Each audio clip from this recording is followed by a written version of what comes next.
story of how God was seeking a bride for his son.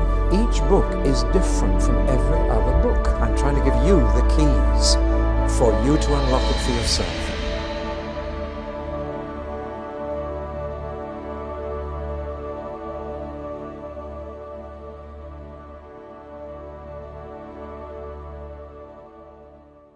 The book of Revelation is not only different in content from all other books in the Bible, it's different in origin. It was the only book that no one decided to write. The Gospels and the Epistles and the book of Acts, somebody said, I want to write a letter, or I want to write a gospel, and sat down and thought it through and then put it on paper. Now I know we say that John wrote it. What do we mean by that? Well, he actually wrote it down, but it didn't come from him at all. That explains something that has puzzled the Bible scholars a lot. He calls himself John with no other introduction at all, so he must have been a very well-known and very famous John. And the only well-known John in that area was the Apostle John, the only one of the 12 disciples not to be assassinated, the only one to live to an old age. And we know that he moved to Ephesus and that he took with him Mary, the mother of Jesus, and looked after her as if she were his own mother in Ephesus. And about a year ago, some of us stood at the grave of the Apostle John in Ephesus. Well, now, we say he wrote it, but he didn't really. He never intended to write this book, had no idea of writing it. He was told simply to write down what he saw and heard. He was like a shorthand typist. He was a secretary, or they used to call him in those days amanuensis. Now, the problem is that the style of Revelation is so different from his gospel and his 3 letters that many scholars have said it can't be the same John. But I want you to imagine that you're in a cinema watching a film like Gone with the Wind, and you're told to write down everything you see and hear in the cinema. Can you imagine what your writing would be like? I know what your notes, those of you who are taking notes, is every sentence complete? Is the grammar good? Is the spelling all right? No. And poor John was having to write down. In fact, he was so overwhelmed with the visions he was seeing and the words he was hearing that many times he forgot to write it down. And 11 times in the book, an angel says, you're not writing this down. Write this down, for these words are trustworthy and true. And poor John grabs his pen again and has to keep going. So it's very scrappy. The grammar is bad. Some sentences aren't even complete. And they say, how could the Apostle John, who was a pretty good writer in his old age, how could he have penned such a thing? Well, the answer was he was taking notes, writing down everything he saw and as quickly as possible. Well, then why didn't he take the notes and polish them and produce a nicely written book? Well, the answer is very simple. The last thing he wrote down was, anyone who tampers with this book will be cursed.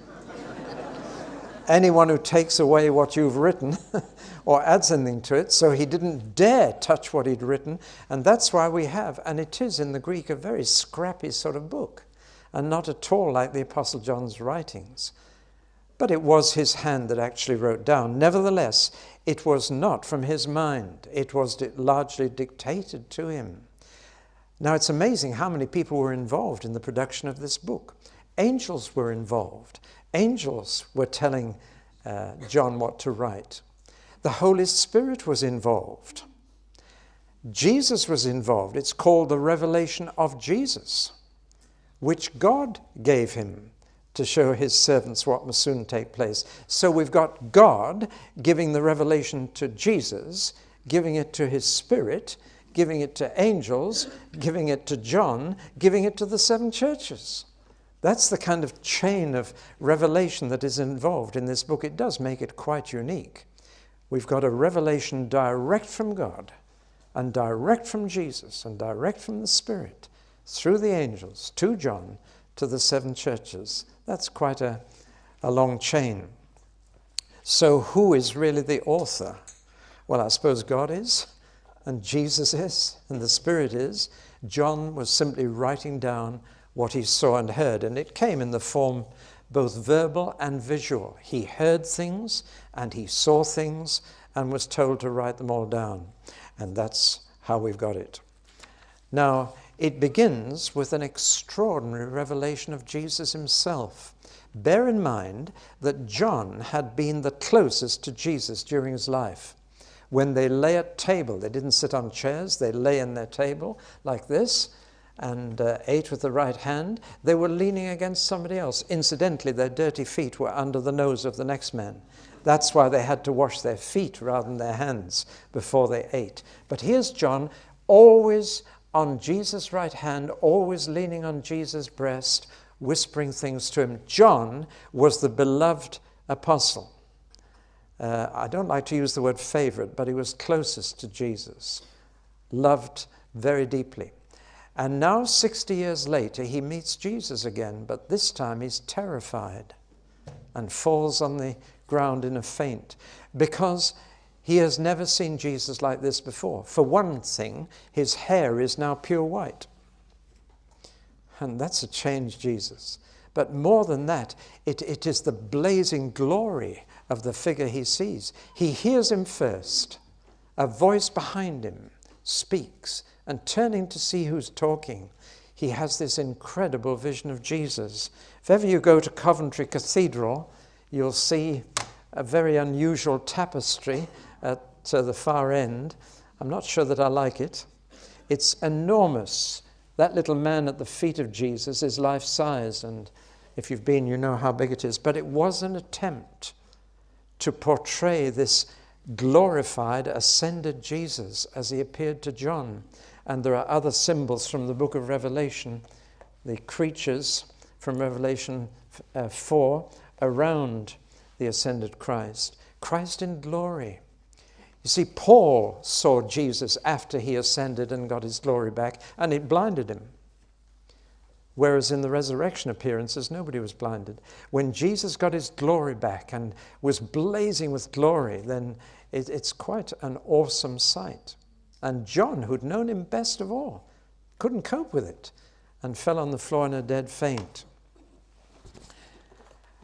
Well, now this is a different Jesus to the Jesus of the Gospels. Same person, but now he's the ascended, glorified Lord. And that makes him very different. Furthermore, he appears in the robes of a Roman judge. And there's something always turns your heart upside down when you see a judge in his robes in our country with a wig and full regalia. A rather awesome figure. You see, when Jesus comes back, he comes as judge. And when the world sees Jesus, they will see a very different Jesus to the one they've seen in stained glass windows and Sunday school pictures. The gentle Jesus, meek and mild, that's taught in Sunday schools is not the Jesus of Revelation. We'll say more about this later. But this is a revelation of Jesus. We see Jesus in a totally new light, a fearsome light. In fact, in chapter 6, it says that the people of the earth, the kings, right down to the slaves, will pray that the mountains will fall on them and swallow them up, rather than look on the face of this Jesus. And his blazing eyes, blazing with anger at what we've done to his Father's world. So we need the book of Revelation to fill out our picture of Jesus. And there are many, many brand new titles of Jesus in this book. Some titles even which are given to God in this book are later given to Jesus, like Alpha and Omega. And here we have Jesus presenting himself in a new light. As you probably know, he has 250 different names and titles, more than anybody in history, and it's a good devotional exercise to write them down. You'll get stuck about 35, but there are 250 titles of Jesus. Many of them come out of this book. He shows himself in a new revelation of himself, and each title shows us something more about him. I am the first and the last. I am the living one. I was dead, and behold, I am alive forevermore, and I hold the keys of death and Hades. I am holy and true. I am the Amen. I am the faithful and true witness. I am the ruler of God's creation. I am the Lion of the tribe of Judah. I am the root of David. I am faithful and true. I am the root and offspring of David. I am the bright morning star. I love that one. If ever you're up early enough to see the last star before they all disappear, it's low down near the horizon, and it's very bright. And it's the last one still to be shining. And I just love to say to myself, when all the film stars have gone and when all the pop stars have gone, there'll be one star still shining. That's the meaning of that lovely title, The Bright Morning Star. But above all, there is one title in this book, King of Kings and Lord of Lords. And I add President of Presidents and Prime Minister of Prime Ministers, because that's what it means. He's the ruler of all rulers. He's Tony Blair's ruler. He's the King of Kings and Lord of Lords. So the book begins with this awesome picture of Jesus, but it also begins with a picture of Jesus in very close contact with the churches on earth, walking among them, walking around them, having a good look at them, holding the lampstands in his hand. And here we have the first few symbols in the book, stars, 7 lampstands. But there's no problem. They're all explained. The lampstands are the churches, and the stars are the angels of those churches. Just as every child has an angel reporting back to Father what lies are told to children. Jesus said it'd be better for you not to have a millstone around your neck and be thrown into the sea than tell a lie to a little one, because their angels behold the face of my Father in heaven. But each church has an angel looking after it too. And that comes out clearly here. We need to remember that. One day you'll meet the angel of your church. And whenever we worship, we're surrounded by angels. When anybody asks me, how many were at church Sunday morning, I want to say thousands. Thousands upon thousands. We just joined in with the heavenly worship. So we have this picture of Jesus, the heavenly ascended Jesus in glory, yet visiting his churches, looking at them, looking at the cities in which those churches are. He reveals a knowledge of both the church and the cities, which is highly unusual. Well, now we've come to the section of 7 letters to 7 churches. I'm amazed that we pay so much attention to the letters of Paul and so much attention to the letters of John, and so little attention to the letters of Jesus. Does that strike you? These are the only letters we have of Jesus himself. And we should pay, I think, even more attention to them because they are from him, to these 7 churches. But we've got to ask, why did Jesus write these letters to those churches? What's so special about them? Well, we'll have to do a little geography first. Let's look at a photograph of Turkey taken from a satellite out in space. And here is Turkey, here's Greece. And we notice that Turkey is, most of it, quite brown and somewhat barren. But right along the north coast, next to the Black Sea, is green. And then there's an exception to that twofold color. Down in the bottom left-hand corner, the southwest corner, there is a green circle. And it's formed by a number of rivers running direct from these hills out to the Aegean Sea and bringing fertility to the valleys. So can you see that, those of you near enough? A green circle down in the bottom corner. All the 7 churches are within that circle. It's a very important circle. It's a meeting place between the Western world, centered in Rome, and the Eastern world of China, Africa, India. It's a melting pot of culture, of Roman culture, of Greek culture, of pagan culture. It's a melting pot of politics. It's a melting pot of religion. It is an extraordinary little area. And there is one further thing that shows how important it is to Jesus. Here is the circle of the churches.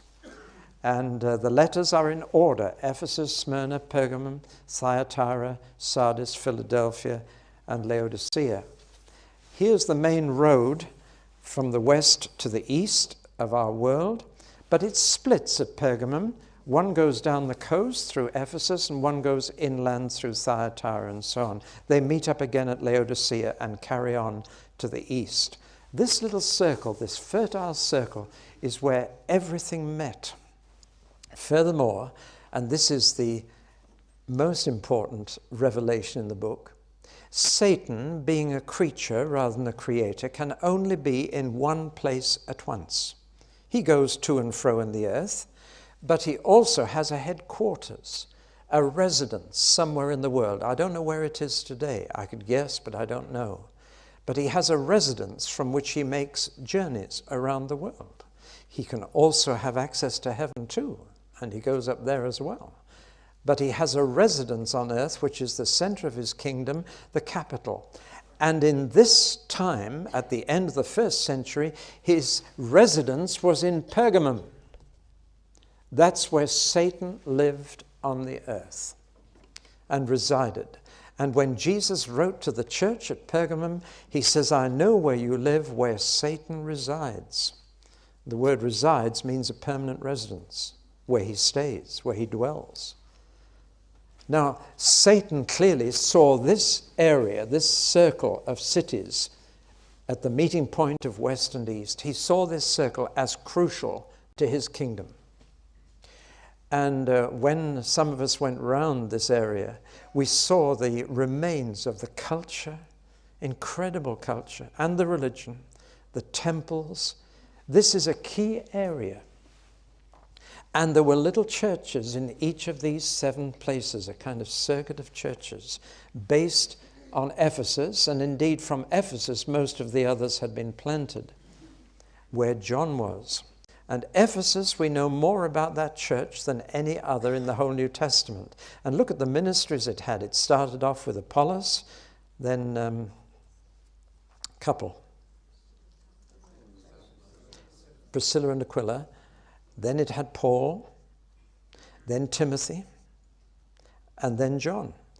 Few areas had as many apostles or ministries as this little area. Here was the battleground. It is the end of the 1st century. The churches are now into their 2nd and 3rd generation. And they are now being planted right in the heart of Satan's kingdom and worldly culture and pagan religion. It is the crucial test. If the churches survive here, they will survive anywhere. If 2nd and 3rd generation Christians can overcome with the pressures here, then the church will go on right to the end. So Jesus is watching this little circle of churches very closely. So much hangs on it. Have I conveyed to you the very focus? And Satan has his residence here. The interesting thing is that the condition of the churches is almost in direct ratio to the distance from Satan's residence.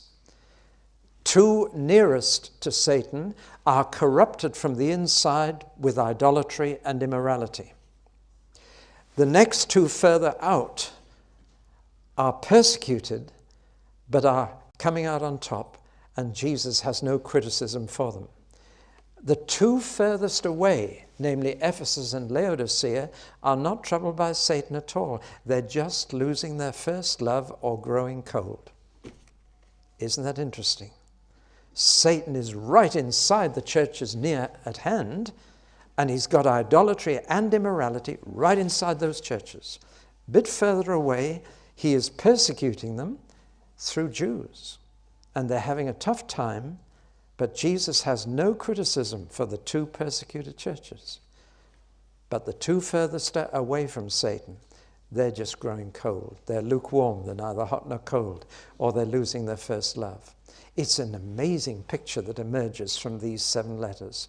But I think you can see how crucial this area is to the future of the church in the 2nd and 3rd generation, because 2nd and 3rd generation Christians are not always as enthusiastic or as dedicated as the 1st generation converts. We all know this with our children. They've got to come to the same enthusiasm and zeal for the Lord as their parents have. So 2nd, 3rd generation Christians, churches, tiny little groups of people meeting in houses and halls under this dreadful domination of Greco-Roman culture, pagan religion, and above all Satan. If you go to Pergamum, there's a huge steep mountain towering over Pergamum itself, and on the top of the mountain are libraries and temples, and one of them in particular was the Temple of Zeus. And it's like a huge armchair, massive U-shaped temple. And in the courtyard was an altar which was constantly burning black smoke. You could see from the city of Pergamum right above you this horrible temple with the black smoke constantly rising from it, which Jesus calls Satan's throne. And there's a picture of it, but it's not in Pergamum now. That picture is from East Berlin, a museum called the Pergamon. And in fact, this was taken, the altar of Zeus, taken from Pergamum and re-erected in Berlin, and you can see it there. It is massive. That little black dot there is a full-size human being. And this massive armchair like that, can you see it? That's Satan's throne. Turkey wants it back, and there are Christians in Berlin praying that it may go back. But it is not Satan's throne now, it's an empty chair. But that was in Pergamum here, and Satan resided right there. And he loves heights, does Satan. He loves to be on top of a mountain surveying the kingdoms of the world. He was when he tempted Jesus in that way. So you can see that this is why Jesus wrote these letters to this particular place. I'm not going to say an awful lot about the letters because I've said an awful lot on a double video. Here's the commercial coming. But last year we went out with the film crew that we've got here today, and we went out and we went round the 7 churches, and this double video has all the letters translated and explained and expounded in full detail. So I'm not going to go through an awful lot of detail in this series, but let's just look at each letter. There are 7 letters to 7 churches, and almost everything in the book of Revelation is in 7s, right the way through. 7 trumpets, 7 seals, 7 bowls of wrath.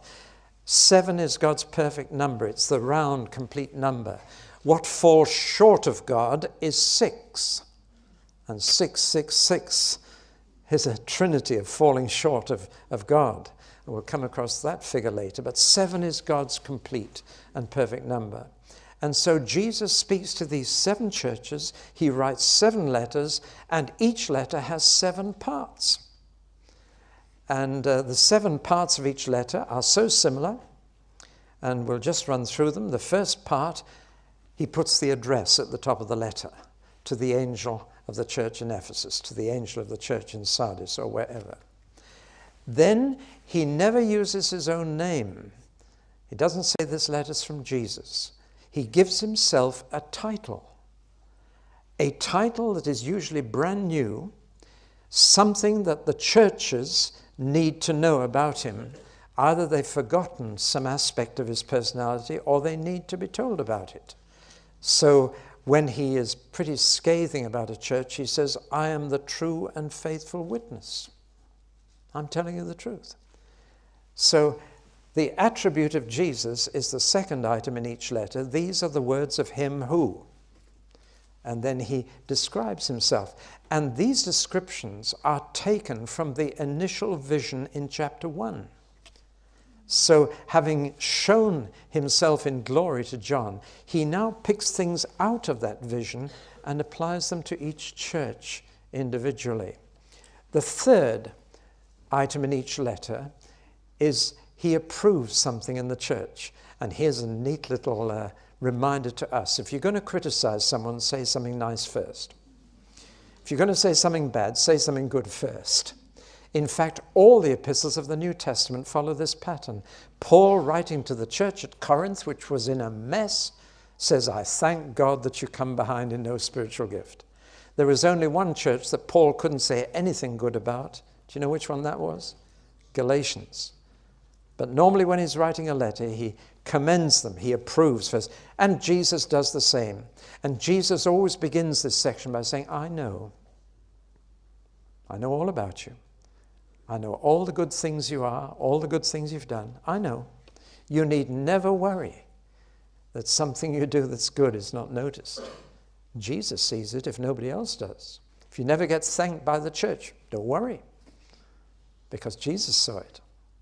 He says, I know your deeds, and there's approval. Then he gets on to accusation. But, yet I hold this against you. And those criticisms are devastating. Jesus sees all the bad things in your church, the secret, the hidden things, as well as the good things that usually are out in the public eye. But he sees the bad things. Then he moves to advice, and he tells them what they should do to put the situation right. But he says, if you don't, I will come and put it right. And to two of the churches, he warns them that Jesus is in the business of closing churches down, or in the language of Revelation, removing their lampstand. Now, we're so keen to plant new churches, to grow new churches, to open them, but Jesus wants some closed. And he says, either you put this right, or I'll have to close you down. And there are plenty of empty church buildings around the world that have been closed down. Jesus not only plants churches, he closes them when they're an insult to him and the gospel. But he always makes an appeal. And the appeal is, he who has an ear, let him hear. Or if I may translate that, let everyone who hears heed what I write. There's a difference between hearing and heeding, isn't there? Difference between just hearing the words and taking it in.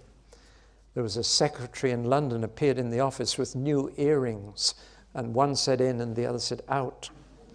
I've often thought of selling them on these evangelical trinket stands to congregations. He who has an ear, let him hear what the Spirit is saying to the churches. And you notice that each letter had to be read in all the churches, so they all heard them all. And it must have been quite awesome when you heard the letter to Ephesus and to Smyrna and to Pergamum, and then yours was next. And you thought, what's he going to say about us? And you waited with bated breath. But the appeal is really saying RSVP. I want a response. I want to reply to this letter. I want to see that you got it by how you react to it. And then an assurance, a promise, closes the letter. To him who overcomes, I will. Now notice that that assurance at the end is not given to the church. It's given to an individual within the church. Whatever the state of your church, however bad it is, you are responsible for you. You can't take responsibility for the whole church. Jesus is saying, whatever the state of your church, what I will ask you in the last days, did you overcome? It also tells us that the first place we have to overcome is inside the church, not outside. That if we can't overcome the problems inside the church, we're never going to be overcomers when the world gets at us. That's the acid test of our endurance and of our overcoming. Interesting, not one of the letters says, I advise you to go down the road to Izmir, or Smyrna as it was then. I advise you to get your chariot out and go down the road to Smyrna. It's a much better church. He didn't say that, did he? He said, you overcome right there. You stay there, and as far as you're concerned, one of the most strong appeals he makes to an individual within the church is in the last letter to Laodicea, where he tells the whole church that he wants to spew them out of his mouth. You make me sick. But he says, I'm standing and knocking at the door. It's not the door of the heart, it's the door of the church. And he says, if just one member wants me back in, I'll come in. What a promise. One member can get Jesus back into a church.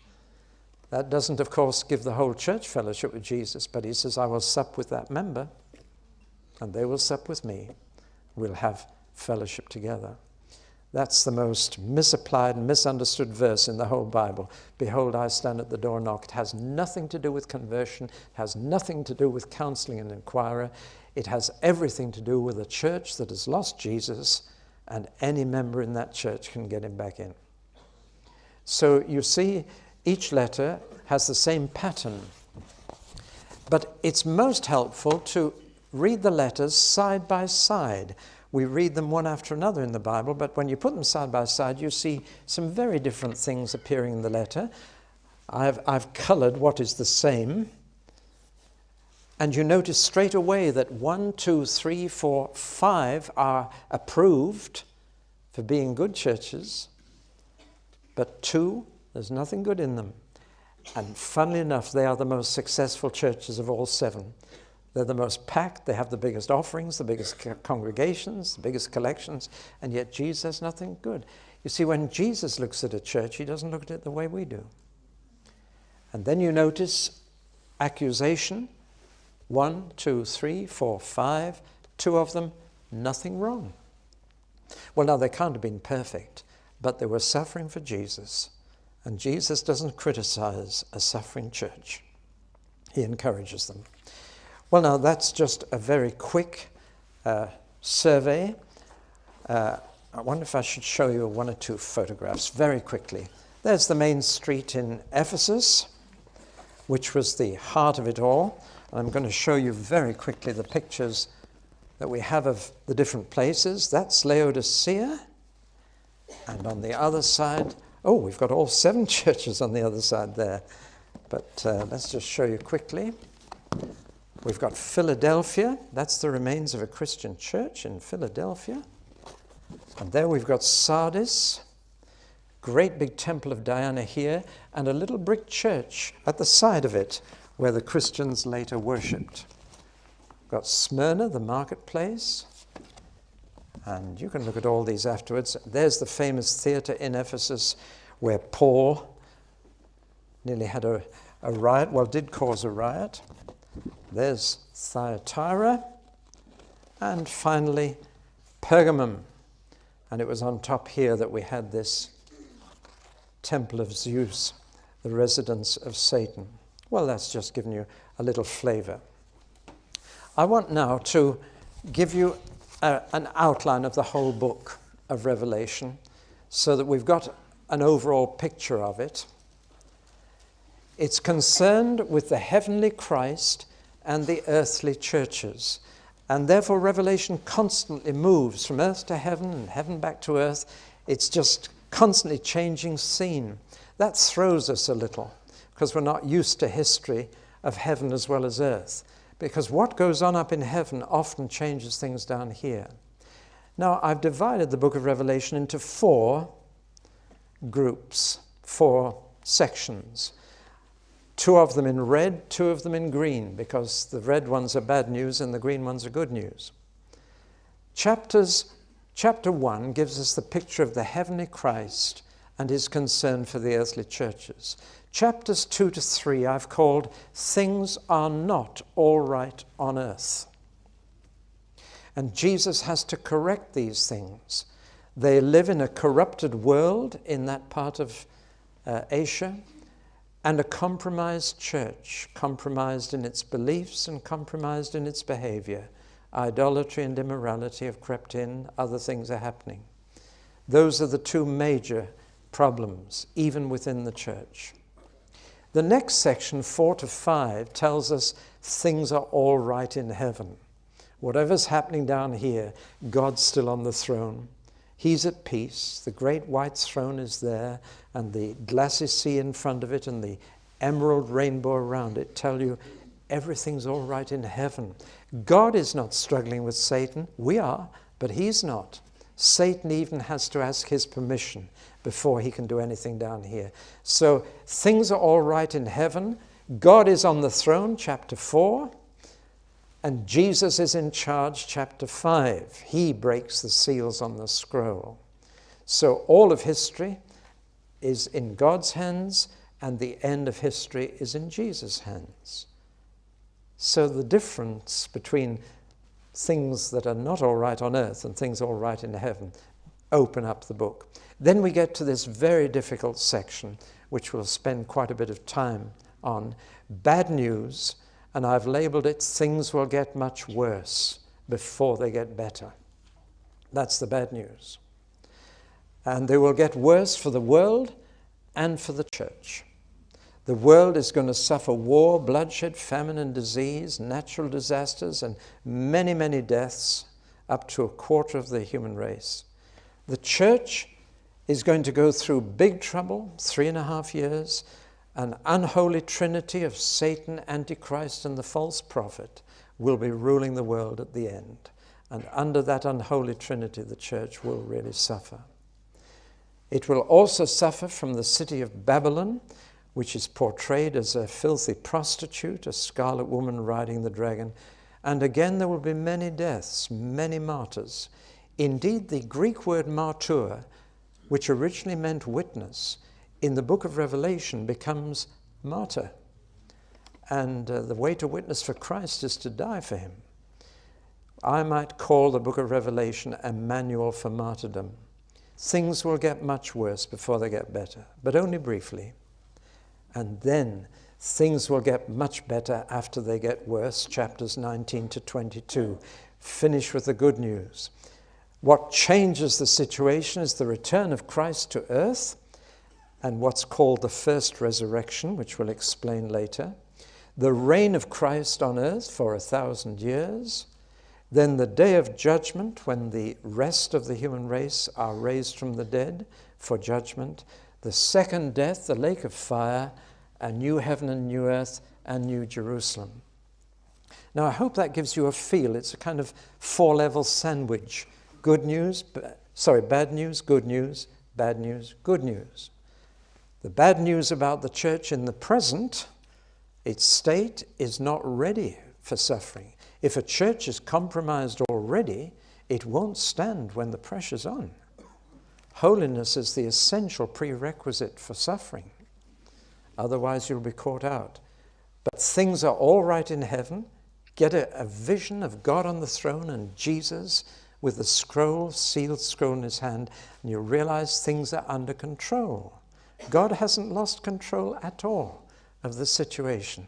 But things are going to be allowed by God to get much worse before they get better, both for the world and for the church. But after that big trouble, things will get much better after they get worse. And we need to look beyond the immediate future to the ultimate future to have our hope as an anchor to our souls.